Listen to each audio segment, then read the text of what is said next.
Hey guys, welcome to the racist colonizer day. I hope you all had a very racist day, and you're all very ashamed of. Hey guys, Sorry, my and you're all very ashamed of what your ancestors did, and you know, as am I. I'm ashamed of what my people did. They came to Canada. They made it into a better place. They colonized it and gave Aboriginals a bunch of smallpox intentionally, apparently. But, actually, it was a pretty good day. I hope everybody else had a pretty good one. And I think by, starting this off, I want to play the Canadian national anthem. So I'm going to play that for you guys right now. Just to start it off, it's Canada Day. I think it's only fitting to play it. So one sec here. All right, guys, get ready for Canada Day song here. 3, 2, 1.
See how white those people were?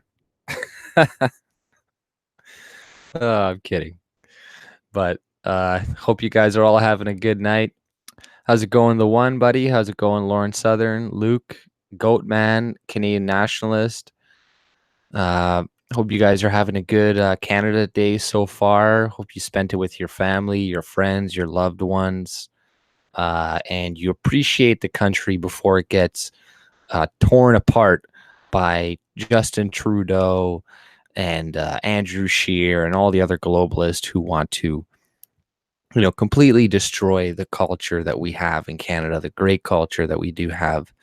We're not a post-nationalist country. We do have a culture. It's more than just poutine and hockey. It's a lot more than that. But hey, Kel, how's it going? 2 dark people at Parliament Hill that I counted. Right. It's funny. And, Canada has changed dramatically since that video that I just showed from I don't know, it looks like it was made in the 70s or 80s or something, probably the 80s. But it doesn't take very long for things to change.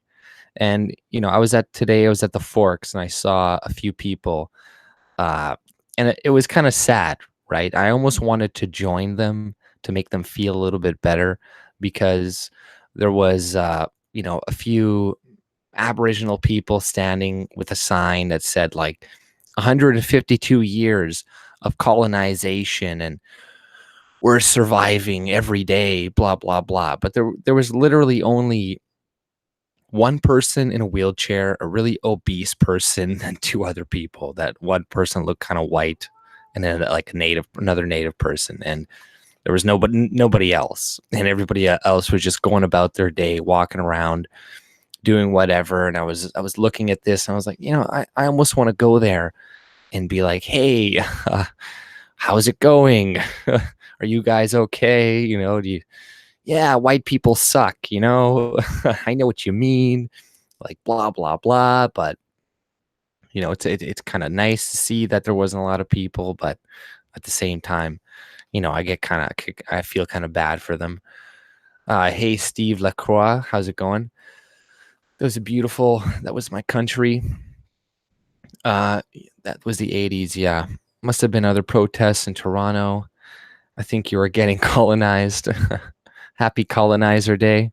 Yeah, right. I have a couple articles talking about that. The colonization. I typed in Canada Day colonizer, colonization today. And right away, I found an article saying that, like, oh, we need to make citizens sign a new oath, to make sure that they follow the Truth and Reconciliation Agreement Act, blah, blah, blah, blah, blah. Right. So, a bunch of stupid nonsense. But I just got a few of these articles up. I got a bunch of videos that I kind of want to go through, maybe show you guys. But let me see here what I got for you guys today. I'm sure you guys have heard about that journalist Andy NGO being attacked by Antifa and stuff, right? So that's more American news. I didn't really want to cover that too much, but if you guys want to talk about it as well, I thought it was kind of interesting that you see a lot of the alt-light, I guess you could call them, type people saying, look at this gay Asian man being attacked by Antifa. A lot of these same people are the same ones who say, do not play identity politics. It's bad. It's bad. Don't talk about white people being replaced or anything like that. But look at this gay Asian man being attacked by Antifa, right? And there was two other white guys that were attacked who got their heads like split open, essentially, as well. And but you can't really use them as much because there's not really as much sympathy for white people when they get attacked, right? You can crow and bitch and moan all day about gay Asians getting attacked, but you can't say, oh, these old white men. The one person, I think, Michelle Malkin, she brought it up. At least she brought it up, but she was like, oh, these two old conservative men were protecting some gay man, and they got attacked. So, I guess they understand. There's not going to be much sympathy, so they got to say, oh, he was protecting a gay, etc. But the amount of condoning that is going on from the media, from journalists, is pretty insane. Yesterday I saw an article that was promoted by Twitter that was saying, oh, Portland has a history of lynchings and the KKK and racism and violence, etc. So what they're trying to do is justify the violence that just occurred against those people, including Andy NGO. He also got his equipment stolen. They, a lot of the journalists are just focusing on the milkshake aspect of it, whereas, there's images of him being attacked with like punches and people being attacked with crowbars, but there's like, oh, there was no quick dry cement in this milkshake, ha ha ha. But there's images I could show you and bring them up of people like pouring in this liquid or this chemical from a square plastic container that had like hazardous something on it into their milkshake containers. Like, there's video, documented evidence of it. But that's just the what do you expect in Portland of all cities, right? If you go to these leftist cities, don't expect the police, the mayor, etc. to help you out. Oh, Christian, I didn't notice your donation there. Thank you for the donation, man. I really appreciate it. For $10, Christian Delorme said, cheers, keep up the great work. Thank you, man. I really appreciate it. And happy Canada Day to you as well. But yeah, Antifa, they're crazy motherfuckers. And they're trying to say that Andy isn't a journalist as well, and they're trying to be like, oh, well, he's just an alt-right provocateur, or something like that, right? And that's complete bullshit. He is a journalist, but this is what the left tries to do. They try to take away your journalism card when any violence occurs to you on the right, because to them being a journalist is they're like a protected class of people. They're not allowed to be questioned, they're not allowed to be attacked, whatnot. Like, nobody should be attacked, but especially not them, right? But like I said, I was looking up Canada Day and the citizenship or a colonization, right? I looked up Canada Day, colonizer today, like 20 minutes ago, and I came up with this article. It's like a commentary. It's like, this Canada Day, we need a new citizenship oath, right? So I'll share the article with you guys, but I'll check the chat quickly here. Hey, John, so Beesky, even the naming of Canada is cucked straight from Wikipedia. Yes, Canada literally means nothing. Yeah, I don't know. Our country is pretty cringy to a large extent. Hey, Big Boy Blue, how's it going? How amazing was it that Trump dropped by to see Kim? Yeah, that's pretty cool, right? First president to ever meet Kim Jong-un. And it's funny to see how the media is spinning it. They're like, oh, you're cucking to Kim. He asked you to come and you just came to him like a bitch. Blah, blah, blah. You're like, there's no winning, right? There's no winning with the fucking media on the left anyways, right? It could be some, think about this. Remember a couple of years ago, there were nuclear tests being every month, like, or every couple of months. It seemed like Kim Jong-un was setting nukes off and shit and testing nukes. Not a lot of those have happened recently, if any of you guys can remember, but yeah, it's pretty fucked up. But I'll share the link to that one article here because it's pretty hilarious. Let's see here. Share. Okay, so not that. No, that's some dumb bitch crying. I can show that afterwards, but commentary. This Canada Day, we need a new citizenship oath, right? So this Canada Day might be a good time for Canadians to think about the Truth and Reconciliation Commission, TRC, calls to action. At least 3 of those, number 46, 47, 49, call on Canadians, including newcomers to Canada, to reject concepts used to justify European sovereignty over Indigenous lands and peoples. So, this whole bullshit that it's actually their land, where it's not their land. It's our land. It's Europeans' land. Like the Aboriginals believed in conquest, just like anybody else. They were not a unified group of people that just owned the land that was called Aboriginal stand or whatever. No, it's not their land, and they can't just take ownership of it now and be like, you need to pay us money for this and for that and for this. But my preliminary research shows that concepts taught in the process of acquiring citizenship continue to teach new Canadians colonial relations with the land with Indigenous people.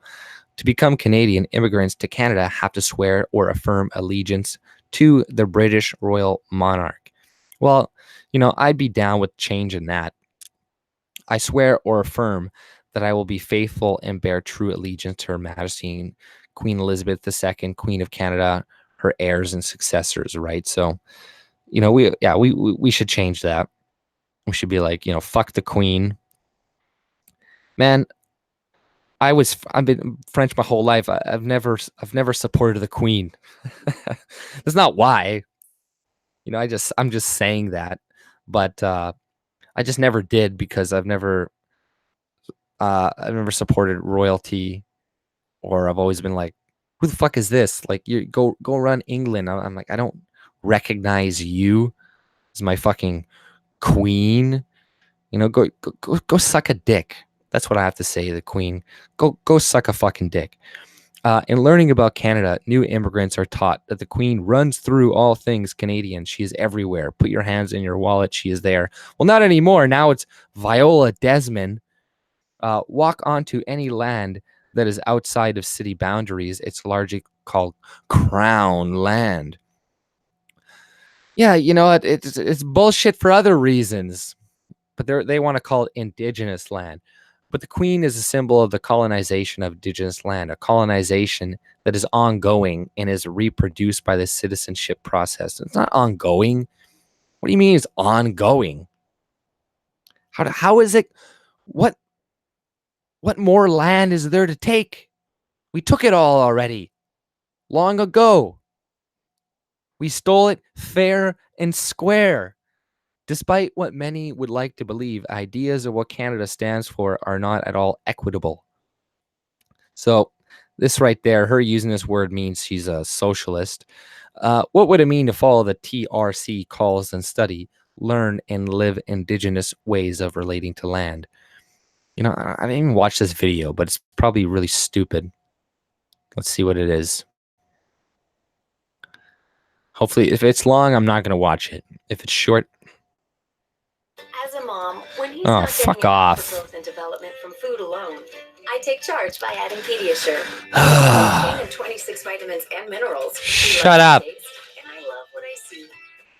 Pediasure. That's why I don't watch TV.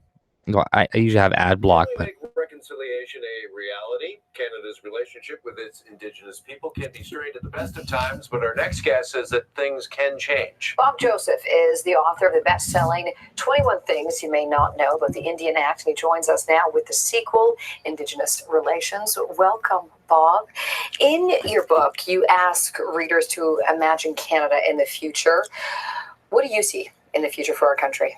I see a country that is really respectful of differences between Indigenous peoples and non-Indigenous peoples, living quite well together side by side in a really prosperous nation. And I think some things have to change. The Indian Act, for one, would sort of open up that door. When you say things have to change, let's talk a bit about the dialogue between all of us, because you've got some specific thoughts on how that has to change. Yeah. Well, you know, my first thing, and so I teach, sort of awareness training for a living, and one of the things I find in our training and on our blog is that people are really afraid to open up conversations and have conversations about Indigenous peoples and Indigenous issues. I wonder why. I wonder why. Is he talking about Indigenous people or white people? It's like, why don't white people want to talk about race? I don't understand why. Oh, I don't get it. And if he's referring to Aboriginal people, I don't know what he's talking about. But if he's referring to other people, it's because anytime we do, it's like, hey, stay in your lane, white person. Hey, we don't want to hear what you have to say when you're white tears and white privilege. You can't understand my life because you're white, and you need to shut up and sit in the back of the corner because you're gonna appropriate my space. And we really confirmed it with our blog. We had 27 things to say and do and 23 things to not say and do. And I thought the 27 things to say and do would be the piece that everybody wanted. So I published it first as a free ebook, and then it got 1,000 downloads within the first 6 weeks, which I thought was pretty cool. And then the second one, 23 Things to Not Say and Do, was the shocker for me. It was over 10,000 downloads in the first few weeks. And I thought, I think this is really indicative of sort of society as a whole. We're afraid to open up these conversations and try to really do the work of reconciliation, understand where we're coming from and what our points of view are. It told you what exactly? That we're just too afraid to have honest and open conversations, that we're so afraid of offending each other that we really can't get to our root problems? Yeah, it's afraid of losing our jobs. I have a story to probably show earlier or later that there's this white woman that got attacked by a bunch of Somalian women because they were like shoving her kid, and she was like, hey, like, don't shove your kid or something. So it started some whole altercation, and now she's being probed for it's being probed as a hate crime because they said she pulled off her hijab, and then the husband said, go back to your country, and that's how the media is reporting it. So she released a statement on Facebook kind of clarifying it, saying like, oh no, what happened was I was behind them in line and I saw this happen. Then like 10 women pretty much surrounded me and started like yelling at me and my son and swearing at us, blah, blah, blah. But obviously, whenever you see the videos, it's always edited just to see the part where there's like some scuffle between them. One in terms, if I just use, it was downloaded over 10,000 times, and I was like, this is it. And people are, because they don't know what's the best terminology. Do I use Indigenous peoples, Aboriginal peoples? Do I use the Haudenosaunee? Those kinds of things. But didn't that show an appetite for people wanting to change, to better themselves, to respect each other more? Yeah. When I first started blogging, we would have 700 people a month come to our blog, and I was like, yes, 700 people, but we're, the last couple of months, we've pulled over 100,000 people. They're downloading books, they're reading articles, and I've really seen that appetite really grow since the Truth and Reconciliation Commission, and the apology from former Prime Minister Stephen Harper in the House of Commons on residential schools. We definitely see that change in society. Well, He called out. He didn't even. They're probably thought he was going to say like Trudeau. you've seen a lot. You've been covering this now. You've been kind of intimately involved with this since 94, She's not bad. so 25 years, a quarter of a century. Things have been flow during that time, but where are we right now when it comes to reconciliation? I think we're just starting out, really. We're in the first meet. What do you mean we're just starting out? Oh my God. Phase of 3 phases. I honestly think reconciliation is going to take about 15 years. That's my, to really get some great traction. And I think that because the Truth and Reconciliation Commission called for academia to really get involved and engaged. And so right now we see it in curriculum K through 12 education. Colleges, universities are decolonizing and indigenizing their curriculums. And I think, 15 years, that's about the age. What the fuck does decolonizing the curriculum mean? That's just some SJW nonsense term for, I don't know, getting rid of all of the good shit and teaching them nonsense. Age of our kids, once they're through sort of that whole process, they'll be way more knowledgeable than even I was, or my generation of people who are. It's going to take another generation, you think, before we get there? Yeah, well, I hope it's just that there's just this one generation, but I think the work will continue. There's certainly big commitments from banks and governments and businesses, not all governments, I'll say, but certainly some big commitments there to continue. Not all governments. The conversation and the learning. And your book also lays out, like you were mentioning some of them here, it lays out solutions on how we can get there. Yeah. So people can take a personal pledge to reconciliation, which, just is something that they can do in their own right. I'm personally going to, start to look at a call to action that is the most relevant to me. There's over 90 different calls to action. There's got to be one there that really fits individuals. Companies are starting to put together reconciliation action plans, and they're actually looking at measuring and reporting as our governments across the country. So I think there's lots of great ways to get involved. Some of the little things that people can do, go participate in the local powwow or Sundance or potlatch. There's usually cultural event. Whatever. Just whatever. So Canadian citizenship is a social construct, a concept that seems fixed, but is actually created by the changing cultures and people in a society. The idea of Canadian citizenship carries ideologies and power relations that are perpetuated through forms of public pedagogy pedagogy. I'm not sure how to say that. Like popular culture, education, and gatekeeping systems such as citizenship process. So this is like a citizenship process is like a gatekeeping system. Yeah, we need open borders. This is what this person probably is really intending to do. They're just trying to fool their Aboriginal buddies or something. But to become a Canadian citizen, immigrants have to study Discover Canada and score at least 15 to 20 on an exam that teaches them ways of examining Canada. So that's pretty shitty. People should need to do more than that to become a fucking citizen of Canada. It details their expected practices and behaviors as citizen. It teaches them Canadian history. For example, the arrival of European traders, missionaries, soldiers, and colonists changed the native way of life forever.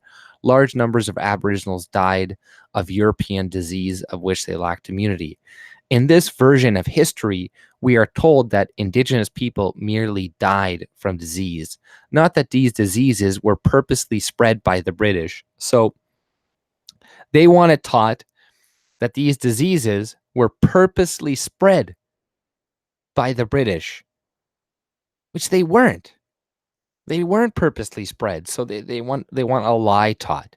We are not told that the colonized practiced race-based genocide. There was no genocide. Oh my God. Starvation policies and the separation of children from their parents. People are still having their children separated from them today. And that includes all different races of fucking parents. The government already does that. And it just happens that a lot of Aboriginal people tend to be drunks and drug addicts, so they have their kids taken away from them more often. Through the Indian residential schools, the 60s scoop and continued removal of Indigenous children from their families. Another excerpt has to do with Canada's Prime Minister. After the first Métis uprising, Prime Minister MacDonald established the Northwest Mounted Police in 1873 to pacify the West and assist negotiation with the Indians. Blah blah blah. They go off. They want a new oath to citizenship that acknowledges, all the things that we did. So this will be the new oath. I swear or affirm that I will be faithful and bear true allegiance to Her Majesty Queen Elizabeth II, Queen of Canada, her heir and successor. So they really don't have a problem with this part. They're like, well, whatever. Just as long as you add in some Aboriginal stuff. And that I will faithfully observe the laws of Canada, including treaties with Indigenous people, and fulfill my duties as a Canadian citizen. So we want to add that part in there, and then you got to learn Indigenous philosophies, blah, blah, blah. It's this whole thing about us being a guest in their country. And like I said, we're not a guest. You can't take ownership of a country after it's been built and everything is functional and the infrastructure is all there, and you can't just be like, well, this is our land now, blah blah blah. It's like, no, it's not. It's your land, like, as well as my land.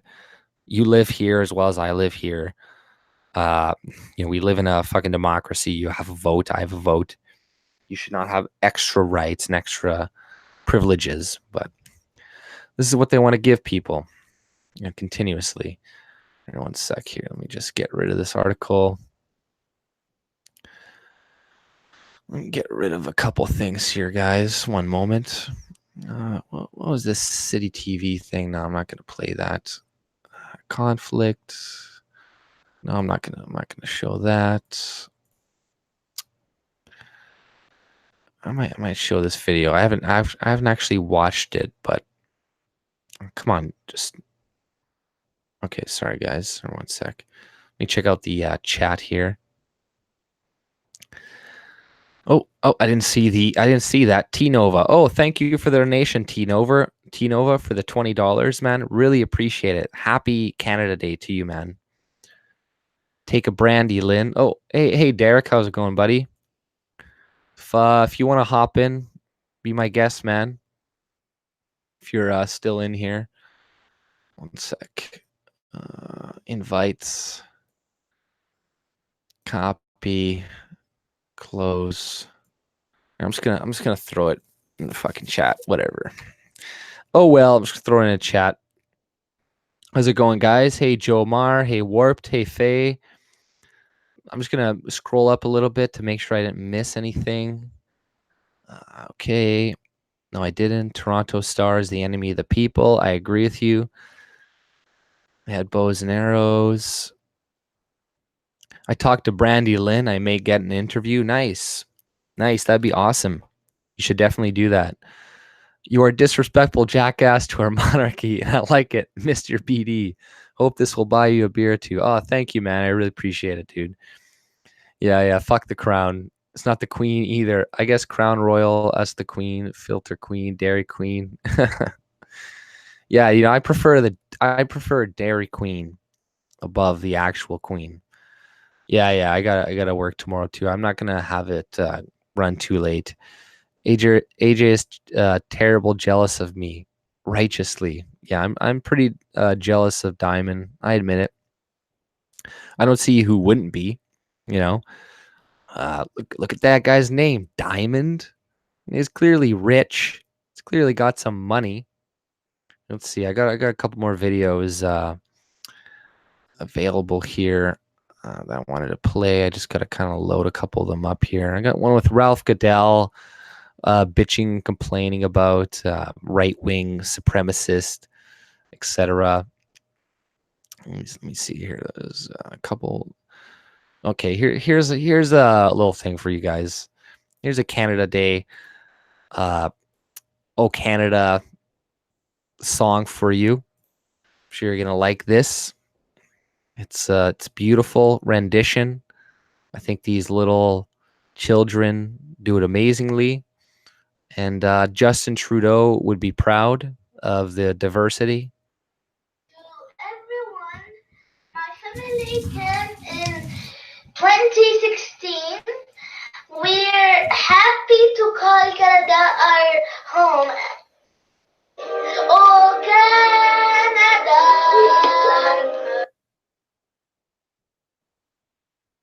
our home and native land. True peace we love in all of Astana. With a glowing heart, we sing. Did you notice they said the politically correct version? And all of us command. All of our sons! Our sons! The true north strong and free. From far and wide, oh Canada, we stand on guard for thee. Deport them! Deport them now! Deport them! Let me read the comments. There's no way CBC could have real white Canadians or native Canadians in the news. It is always Muslim immigrants. Why are Muslims never charged with hate crimes in Canada?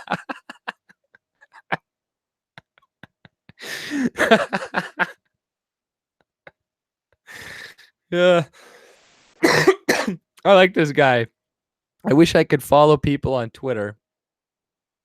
Your account is currently suspended. I can't follow this person, but if I could, I would. Why? It's so true, man. It's like this is all propaganda. It's, hey, white Canadians, look how Canadianized these Muslims are. They love Canada. But if I would prefer it if they sang the non-politically correct version. But yeah, there's a bunch of comments in there. Poor using kids once again to their own gain and their own use. But what do you expect? This is what people do. Here, let's check this out here on a sec. Got a couple more videos. They'll be like, oh, That was a girl from Disney. So I got a video from the Dalai Lama here. And I'm sure you guys have maybe seen a little bit of this already. I tell Derek cracks me up. His videos are very witty. Derek, RCMP turban, priceless. Yeah, no, Derek rants. Derek makes good content. If anybody here has not been to Rants Derek's channel so far, go check him out. He makes good stuff. I have a link in the description below if anybody wants to check him out. Promoting Muslims, not their home and native land. Yeah, good point. Hey, Don the Furious. Now they're making immigrants sing "Oh Canada's national news," trying too hard. Yeah, it's. I'm white. I'm officially a minority in the area. I live in Ontario. Yeah, that's rough, Jamie. Man, that's fucking rough. Yep, Bangladesh. Let's see here. See, speaking of minorities and being a minority in your area, the Dalai Lama seems to get it. But, you know, I saw the media only quoting the part about him talking about Trump and him being like a bad man or something. But this is what he said about immigration into Europe, right? Is return to their own land. And if these people want to stay in Europe, shouldn't they be allowed to? Limited number, okay. But the whole Europe eventually become Muslim country, impossible. Or African country, also impossible. There's nothing wrong with that, is there? I mean, you're a refugee yourself. They themselves, I think, better to their own land. So better keep Europe for Europeans. White nationalist. He's a white nationalist, clearly. Just pandering to these alt-right scum again. You know, fuck that guy. Clearly a racist. Clearly a fucking racist. Don't get me wrong. I don't think the Dalai Lama is anybody great either, right? I just think he's some Asian dude in a robe, and people said that you're somebody special, right? But nonetheless, a lot of other people take him seriously, and it's good to see somebody like that coming out and being like, no, Europe is for Europeans. You know, I was listening to this discussion between, what's his name, the guy from CNN, Fareed Zakaria, and Jared Taylor, right? And right away, Fareed Zakaria goes into, but what is really white? Well, I'm technically Caucasian. I'm just as Caucasian as you are, right? You know, I can listen to a little bit of that discussion if you guys want to. I can go through a little bit of it. I only listened to maybe like 5 minutes of it, but if you guys want me to play it, let me know in the chat. I'll go through it a little bit later or a little bit sooner if you want as well. But got a couple more things, I guess, to do with Canada, stuff I could bring up. Let me check out the chat here, though, as well. 1 second. I'm just trying to get rid of some stuff. Eddie Murphy is the golden child. Jared morphed into the floor with him. I'm going to start collecting my jizya tax from the dimmies. Yeah. Hey, guys, everybody hit the like, subscribe button, share, like, you know, all that stuff really helps.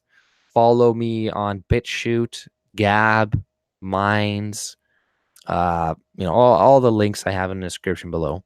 Check them out. But thank you for doing that. That really helps. You know, I got lots of jizya. You know, clearly I'm Muslim. You know, that's why I grow the beard. It's when I go to Saudi Arabia, I can blend in, and they don't attack me for being an atheist. But other than that, let's check out the. Let me see here one. So this is something that Twitter was promoting today on Canada Day, and it was talking about, you know, being critical about Canada. So critical reflections on the meeting of Canada. So it's just a bunch of people bitching about Canada and how terrible it is. So 2/3 of Indigenous people don't feel respected in Canada, according to a pre-election survey. So, like, I don't know what people want us to fucking do. for them to feel respected. But then again, I'm not going to hate on Aboriginal people for that, because they're fed a lot of propaganda, and most Aboriginal people I know, maybe they're not openly vocal about it, but I guess occasionally they are, about being complete victims and shit. But these polls are correct, 2/3. That's a good number. And it's like, you don't feel respected. Well, how do you think white people fucking feel? You think they feel respected? Constantly told you're privileged, you're this, you're the only reason you're in the position you're in is because of a racist systemic society, blah blah blah. Like, that's bad. That's too bad, right? I feel sorry for them, right? So 152 years of resistance. What are you resisting? Fucking like education. I made this in honor of all my relations who exist by existing, who decolonize a little bit more each day, who speak the truth through words, art, action, and love, who will continue thriving for longer than the next 152 years because we've already survived genocide, assimilation, and erasure, who are hardened by our daily struggles but kept soft by resilience of our youth. It's like, see, this is where people get a chip on their shoulder because they think they're literally struggling against some fucking demonic force, and they're just like, oh, we just strive through this every day, and we survived genocide. Look how fucking amazing we are. Blah blah blah. You're like, that's not going to help you, the Aboriginal people, get better, right? It's the same thing black people do in America with the whole we were slaves and we survived slavery 400 years, blah blah blah blah blah. Well, that's not going to stop you from shooting each other in the fucking ghetto. So that's good and all, feel good and all about that, but that's not going to do anything for you. Who remains hopeful as we lift each other up and stand together in solidarity?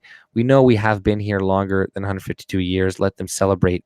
We got work to do. It's like, yeah, stop killing each other and killing missing and murdered Aboriginal women.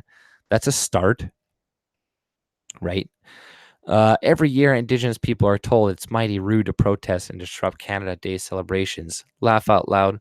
Ruder than 150 plus years of ongoing genocide? I think not. So now, see this stupid fucking thing, goddamn thing. Now gave everybody, these idiots, a fucking talking point. It's like, we're going through genocide right now. It says it in the report.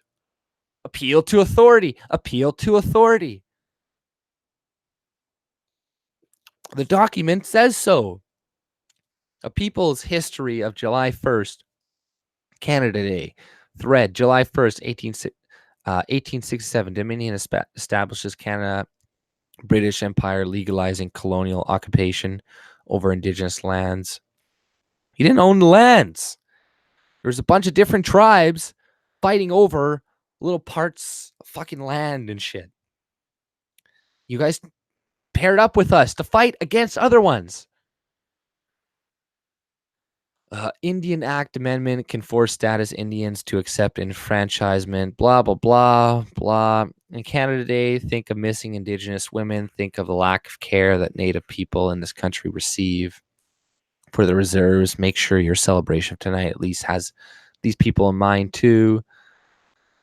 Blah. Did you know 60% of 14, 23-year-old believe every Canadian is responsible for advancing reconciliation? Ask each of you and your family, discuss how you contribute. My parents were refugees. Canada is a safe haven and a land of opportunity. I am now a lawyer, a testament to Canada's gifts.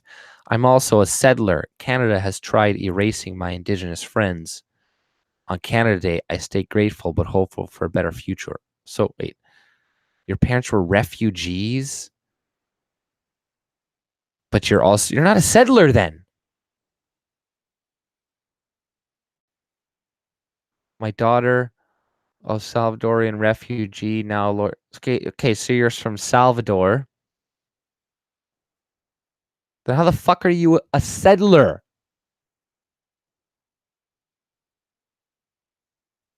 What? I dedicated this moment to Salvadoran kids detained at the U.S. border. I asked followers to donate. Like AOC, I put my hoops in red. Like AOC, the fucking retard. Who just, like, what was she saying? The migrants are drinking out of toilet water now? Or something? Fake crying in front of fences? In front of border security people? Like, I'm like AOC now. I'm a settler. No, you're not. My ancestors were settlers. They're the ones that were settlers, not you. Fuck off. Like, God damn it, man. My parents were refugees and blah, blah, blah, blah, blah. And I'm going to go and, shit on the country that took me in. Shit on the people that built. Like, you know what? You wouldn't have refuged to Canada if it was still run by fucking Aboriginal people. Okay? You wouldn't have come here. I'm fortunate and grateful to call Canada my home after immigrating with my family. Here's another fucking immigrant shitting on Canada. No country is perfect, but having affordable education, decent healthcare, both pre-certain Ontario government cuts. So now she's mad about Doug Ford. The government cuts Ontario, and feeling mostly safe in a very diverse. Okay, she's clearly fucking from Toronto. Is a blessing. I'm from Toronto, the best city. Go Raptors! 13 years ago, my father made a decision that I will forever be indebted to him for. See, another one. He moved our family to Canada. I am proud to be Canadian, as I am to be an Egyptian. So which are you? Are you Canadian or Egyptian? Pick one. You have to pick one. But see, this is the problem. They have dual allegiance. It's just truth with people. This is reality. My wife and son moved with me in 1967. We did not and do no donor regret this move. Well, speak English then properly, you fucking asshole. May God bless Canada. All right. Well, God, yeah, I agree. Happy Canada Day. 13th anniversary, blah, blah. You know what? And then there's some blue check mark. See that? I'm happy for you, Hussein. Who's this? Waterloo Neuroscience VR study. I don't know who that.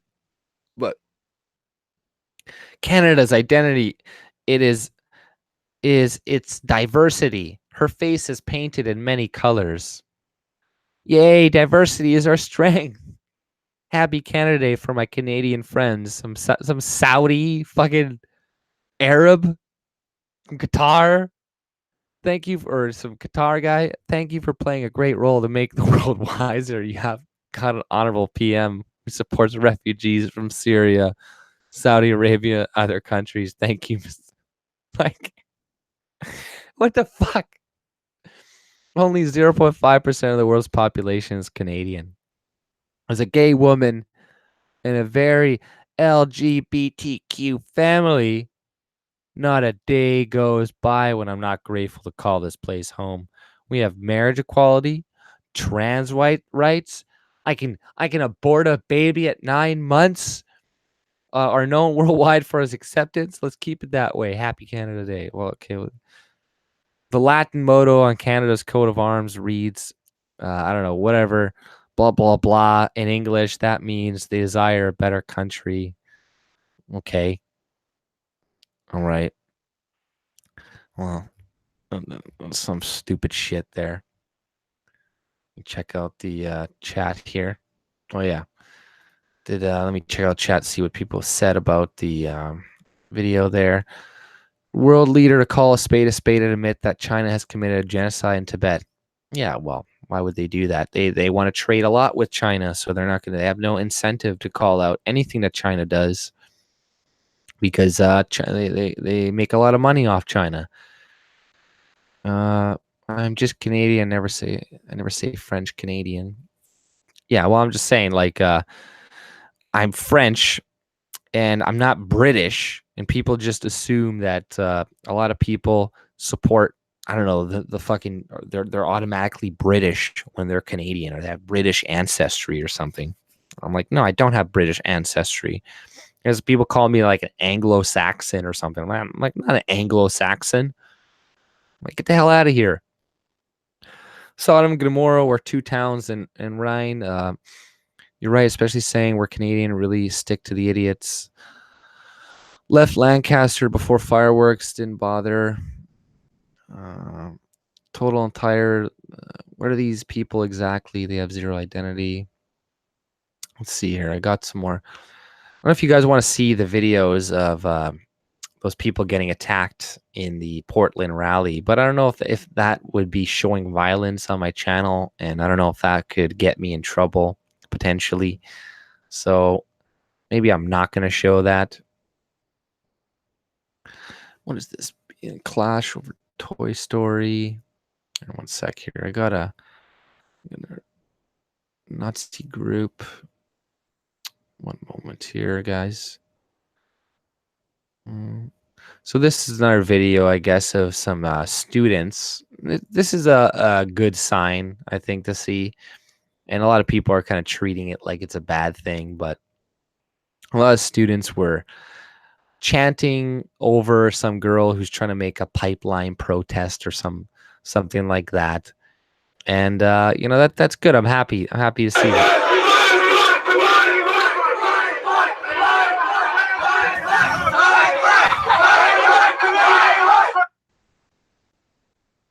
So yeah, you probably couldn't really tell what that was, but somebody goes in, Emma Jackson. I honestly don't have words to describe how disgusting and disheartening this was. Young climate strikers spent months organizing for their strike today, writing their own land acknowledgements, preparing anti-fascist songs, and this is what they were met with. So they were later congratulated by legislative sheriffs for their behavior. Edmonton's own Covington High School students. Oh no. Oh no, that's their own white boys staring at natives. Oh my God, they're yelling over a student who was impassionately trying to make a climate protest. You know, why do people still believe in fucking climate change? Like, seriously, man. Like, you gotta be pretty fucking stupid at this point, to be honest, in my opinion, to still buy a lot of that nonsense, right? Let me see here. I got a couple more videos. I'm gonna go through my Telegram here. Now I saved some stuff. Oh man, that's disgusting. Enough is enough. Here, let me check out the chat here. Hey Faye, how's it going? I'm Loop, not used drinking out, plastic cup, beer tent. Look at the sign, know what is legal. What the fuck does that mean? Yeah, well, you know, to a leftist, nobody is illegal, so that means you know, the borders can be completely wide open. You know, look at the Democratic debates that happened recently. Every single one of them raised their hands and said that they wanted an open border. Literally every single one of them. So it's pretty crazy what is acceptable right now. What type of dialogue is acceptable with the left, right? But you know, I think they're running out. But I got this one video. Let's see what this says, because the headline says Muslims calling for, I don't know, some of their own law or something. So crazy. After winning election, Muslim parties demanding to declare Belgium as Islamic country. So let's see what this says here. Well, a Muslim party in Belgium says it's preparing to campaign for setting up an Islamic state there. Two candidates from the newly established Islam Party won seats in a recent municipal election. Let's discuss this now with Philip Klaas, a Belgian Euro MP. Thank you so much, Mr. Klaas, for joining RT. Now, the party plans to run in Belgium's national election in 2 years' time. What do you make of their achievements thus far? Well, of course, it's very worrying to see what's happening now. We see people from with an Islamic background forming their own political parties now and demanding, the introduction of Sharia law and an Islamic state in Belgium. We've always predicted this. IPOO, the Ontario Party of Islam or whatever, this is the same thing. But up till now, Muslim people mainly supported socialist parties and other leftist parties, but now they feel apparently confident enough to make their own party and to make their own revendications. And this is something really worrying, I think.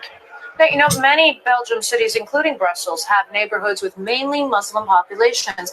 Don't you think it's only natural for those people to want their representatives to be in power? Well, first of all, the people who come into our country, and I'm not talking about just Belgium, but any other country in the European Union, people coming into the EU should adapt to a set of values, I think, should respect the separation of the church and the state, should be in favor of equality of men and women, in favor of the rule of law, freedom of expression. And when we see that people don't accept this, and are going to be candidates in elections, well, I think there's a big problem. There's also a big problem with the fact that people who don't even have our nationality are allowed to vote for local elections in Belgium. And I think this should change. And first of all, also, we should put a stop to this mass immigration of people coming from outside Europe and from mainly Islamic countries, people who cannot and will not adapt to our way of living in West.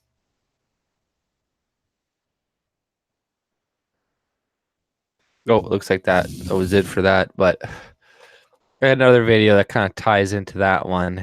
This is gay Labor MP Angela Eagle became visibly upset, close to tears, as she challenged protests by mostly Muslim parents against LGBT equality teaching. We aren't going to get back in the closet, nor are we going to let this happen in the name of religion, she told MPs. So it's funny how like these people are like surprised. So we've been telling you this, you idiots. Oh, how could you be against teaching your kids gay butt sex? At least these Muslims are protesting and doing something about it. I can at least get behind them on that. But, you see in that Belgium, they already have a party. And it's the same thing in Ontario. They feel like they have enough numbers. I saw some voting patterns by Muslims, and they vote in really high proportions, like 80% of them do. And also, it's when it comes to, that's why they're, provincial elections, they're just going to have a provincial election thing, but federally, they're still going to vote for liberals, right? And I was reading or seeing something today about Trudeau trying to organize the Muslim community to go vote for him and stuff. And yeah, they are a growing voter base. They're growing more and more. And it's just a matter of time before it's uncontrollable. Let's play this little clip here, though. In the closet, or hide, or be ashamed of the way we are. And nor are we going to allow a generation Oh my God, you don't know what you're in for. of pupils that are now in school to go through what the pupils in the 80s had to God, just a shrieking. go through because this chamber let them down. And nor are we going to allow this to happen in the name of religion. So, I'm a humanist. I'm married to a Catholic. And she does much work with... She's a Catholic? Well, she's going to hell. Just so you know. Because Jesus doesn't accept the gays. Just so you know. She's going to hell. LGBT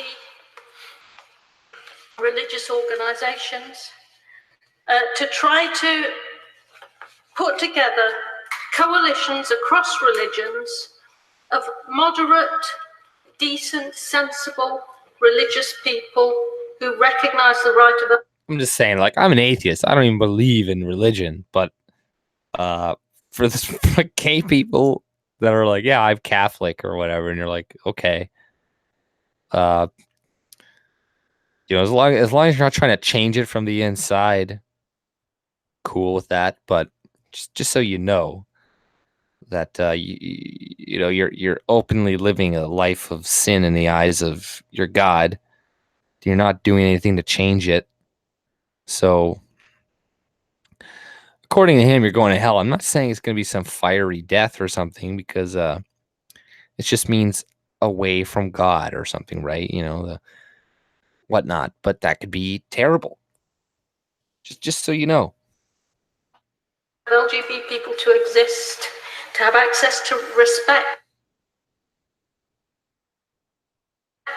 and dignity, and to have their rights in law.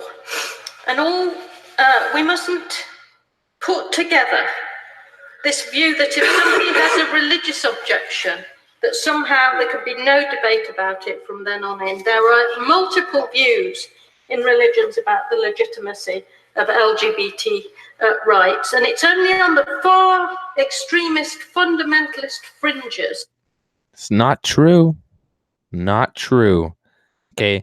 Yeah, I don't know, some random Middle Eastern or Eastern religion accepts gay people or something, but it's not fringe at all to exclude gay people from your fucking religion. It's like just from what you know today in your degenerate churches or something where they accept that stuff, but other than that, no, it's not the fringes. That's why I saw something on CBC the other day, and it was like this gay tranny saying the Pope should accept transsexuals into the church because blah blah blah blah. And you're like, oh my God. That we get the kind of hostility that is being shown on some of the Facebook groups of these campaigners, and I'd like to know a lot more. I wonder if the police are visiting the people who are making those hostile comments. I doubt it. I have a feeling that they're not. About the network that is behind causing this, because it's a deliberate reactionary attempt to take back progressive advance and decency for children. I'm happy to give way. Indecency for children? Guys, they need to learn butt sex. They don't. All is lost. All is lost. We're all done. This is this fucking loser. Ralph Goodell. Talking about Nazis. White supremacists, the kind of a group or organization that led to. So you know, it's like he's so focused on white supremacists when we're bringing back a bunch of ISIS terrorists and all these other people into the country. But white supremacy, this is the real issue. For example, the shootings at the mosque at Saint-Foy. You see activities in other parts of the world, in San Diego, for example, in Sri Lanka, obviously in Pittsburgh and in Christchurch, where Sri Lanka. If you're growing concerned about right-wing organizations, well, that wasn't a right-wing organization in Sri Lanka. Religious facilities were attacked, all with this similar kind of right-wing mentality. And not long ago in Toronto, the van attack along Yonge Street, obviously related to... he was an incel. That means he's right-wing. Misogynist behavior and rooted in the same kind of mentality. So the problem has been growing. I love how they need to like loosely tie all these people together all the time and be like, oh, well, he one time went on this site and said that he liked The Canadian flag was a patriot. Clearly, he's right wing. The consequences have been growing, and the police and security agencies have now moved to indicate 2 organizations that clearly have crossed the line, and they will be alert to others. Oh God, that's Ralph Goodell for you. What do you expect with him though? Canadians at a fall. Let's see the chat here though. Sharia, blah blah blah. Okay. Hey, Live Life, how's it going, buddy? Long time no see, man. Oh, my mic's turned around, but yeah, long time no see, buddy. It's been a while. Fucking, I remember back in the day, man. It's been forever. Do you still make content or what? If not, you should start up again, man. Behind them, fake news cover up, just like Danforth shooter. Yeah, Muslim incel. Yeah, what was his name? Something Mikaisa or something, right? What about the Muslim that shot the soldier in Ottawa? Yeah, right. Exactly. They're not going to focus on any of the Islamic terrorist attacks, Danforth shooter, anything like that. That's just going to be memory hold, ignored, and not talked about whatsoever, right? But I know I had another video or another thing about, what's her name? Some racist. Oh yeah, Somali woman. Here's another video. I guess an article from a little while ago, but this is an article from a few days ago that I actually came across, and it's pretty fucked up. Here, one sec. So this is from, I don't know, Race Baiter. I don't know if this is like some sham site or something, but or that this is just them, or they're aggregating, or they're showing the article from the guy. But seeing poor white people makes me happy, and this is by Nicholas Powers, right? And this is apparently some like Nicholas Powers is a poet, associate professor of literature, and a journalist. His book, The Ground Below Zero, 9/11 to Burning Man, New Orleans to Darfur, Haiti to Occupy Wall Street, was published by whatever. So, he's associate professor of literature. Hopefully he's not teaching anybody, these people, but seeing poor white people makes me happy. Should I kick him in the face hard? No. Chill, he's not worth it.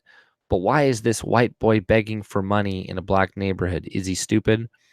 I share the evil out of my head and go into a subway. He comes every spring. The homeless white boy flaps down like a dirty migratory bird, makes himself a nest from garbage, and sleeps on a sidewalk. A sign on a shopping cart asks for money. I never give. I should, though, because he makes me feel good. White people begging us for food feels like justice. It feels like Afrofuturism after America falls. It feels like a black nationalist wet dream. It has the feels I rarely feel, a hunger for historical vengeance, satisfied so well I rub my belly. So, this type of hatred and resentment is being like, furthered and, fanned and flamed by leftists continuously. And slavery happened so hundreds of years ago, more than 150 years ago, but they're still going to bring it up, and they're still going to say you're oppressed, just like they do like the Aboriginals in Canada. You're still being genocided by white people. Oh, feel terrible. I know it's not a good look. At least I think I know. I have a ghost of Martin Luther King Jr. in my head, like a life coach exhorting me to be my best. Show compassion to those who spite you. Turn the other cheek and don't give our enemies more reason to hate us. I need to kick Martin Luther King Jr. out of my head. Go fuck another Secretary Martin. I need to ask what this white homeless boy means to me, right? And that's like a thing too. A lot of people are kind of rejecting the Martin Luther King. A lot of people of color and that, and they're like, no, he wasn't radical enough, right? He wasn't like what do you call it? One of those people that are not quite Muslims, whatever the fuck they're called. But white, homeless, poor, in the hood are Rothschild test. I see them in history of colonization, slavery, and mass incarceration that makes their begging black people for money ironic. It's not, if not insulting. You wasted your whiteness. So, this is another thing, people, they think all white people are privileged. So if you're poor and you're destitute, then you pretty much deserve it because you've had every hand up in life. Everything has been given to you. Everything is easy for you. So if you're in this position in life, it's because you're really fucking stupid and you're just you can't do anything right, essentially. Here is the descendant of murderers who killed our ancestors now begging us to save their life. So let's turn the other cheek, but it's not always honest. It is the trick of internalized racism that black anger is transformed into showy altruism to show the white gays that we're safe, good Negroes, so we aren't attacked by more powerful whites, instead rewarded by them. I saw an older Caribbean woman, devoutly Christian, place a container of jerk chicken at his feet. Holy light radiated from her. It was a public lesson to us all that we shouldn't let racism poison our souls with hate. God bless you, she intoned loudly as if performing Shakespeare in the park. Yet I saw this same Jesus freak walk by a legless brother pushing his wheelchair through traffic, asking for change, and she did not even bat an eyelash. So, this guy, he probably never saw that.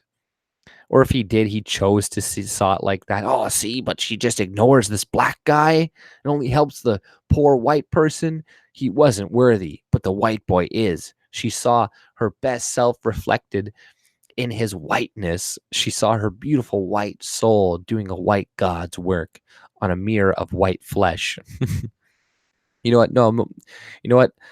Most Caribbeans are just not as fucking racist as American blacks. That's just the case. That's just the fact of the matter. Most Caribbeans are just not as oriented, don't care as much about race. The ones that I've met anyways, right?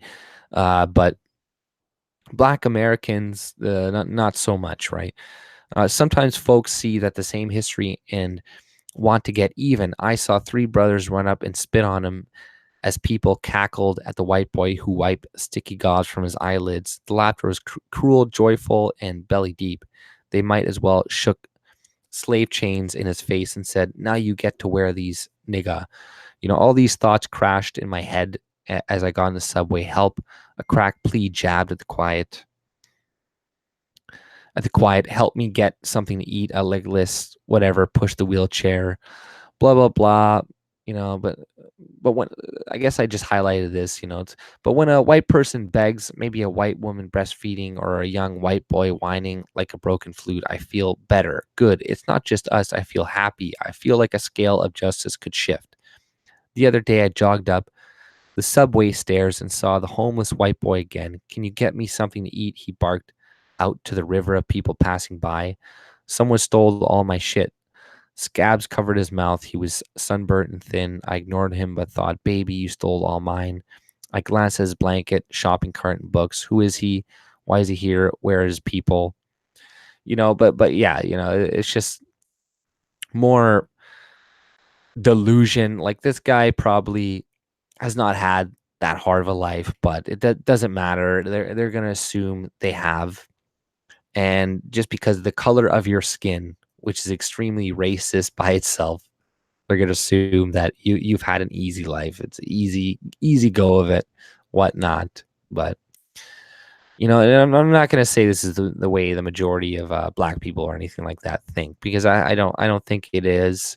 But there is a lot of these types of people teaching students in school. Look at this guy was a poet. What was he, a professor or assistant professor? But blah blah blah. But yeah. But I gotta go pretty soon, guys. Hey, entire long day, sleep, catch the rest of the replay. Yeah, take care, Fredrick. Have a good one, buddy. Andrew Shear.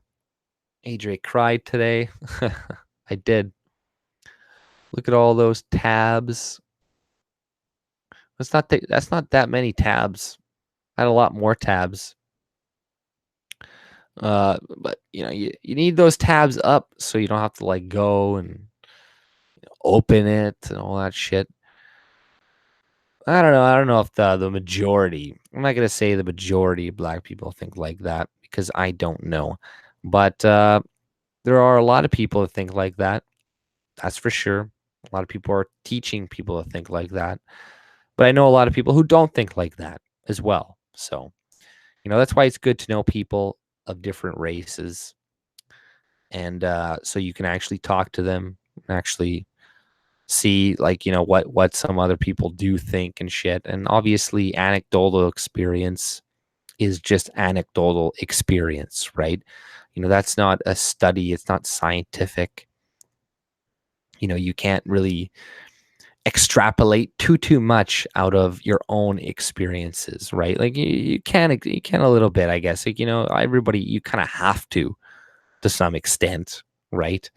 But no, I think generally most people don't have like a hate for people and shit. Like most people who come to Canada don't necessarily hate Canadians, don't necessarily want to take it over, but there's just like a natural tribalism that occurs among people and whatnot, right? Yeah, right. There's lots of good people.